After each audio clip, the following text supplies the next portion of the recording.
এই হচ্ছে সৌদি আরবের ঈদ। সবার ঈদ যখন শেষ হবো তখন আমাদের ঈদটাই শুরু হবে। ঠিক আছে, সারাদিন রুমের ভিতরে ঘুম পাড়ার পর এইমাত্র দুপুরবেলা সন্ধ্যার টাইম দেখেন বাতি চলতেছে।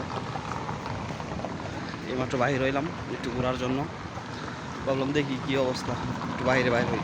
বাইরে সারাদিন প্রচুর রোদ ছিল, তার জন্য বাহির হইনি। এইমাত্র বাইরে হয়েছি, রাস্তা দিয়ে একটু হাঁটতেছি। আমি আর আমার সঙ্গে একজন আছে, ভাবলাম একটু ঘুরি, একটু ব্লগ করি এই আর কি। সৌদি আরবে এইটা তেমন জাপ জমক না কিন্তু আমাদের জন্য, কারণ সবসময় কাজ করার পরে, কাজটা শেষ করার পরে আমরা মনে করেন যে একটু রুমে যাই। রুমে যাওয়ার পর মাঠে নামাজ পড়ি, মাঠে নামাজ পড়ার পরেই আর কী বলি, মাঠে নামাজ পড়ে আসার পরে হালকা হালকা নাস্তা মাইরে আবার দিয়ে একটা ঘুম।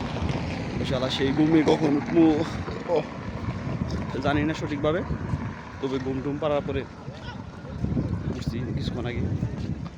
ওঠার পরে ভালো মতো ফ্রেশটা হয়নি, কোনোরকমভাবে হালকা পানি দেওয়ার পরে আবার রাস্তায় বাইরে হয়েছি।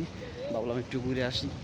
সন্ধ্যা লাগিয়ে গেছে অবশ্যই, সাগর পাড় দিয়ে, রাস্তা দিয়ে মেন রোডের পাশে সাগর পাড়, এদিক দিয়ে একটু হাঁটা করতেছি।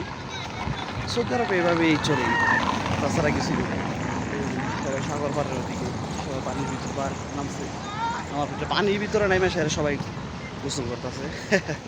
যাই হোক, যে যেভাবে আনন্দ করতে পারে সেভাবেই করতেছে। আমরা একটু ঘুরতেছি, সাথে আমার লোক আছে, সমস্যা নেই।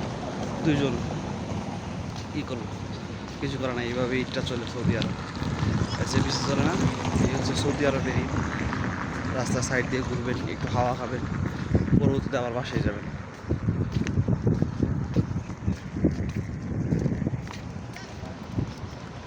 তো সব কিছু একটু ঘুরে ঘুরে দেখাই কী অবস্থা, সৌদি আরব ঈদটা কেমন।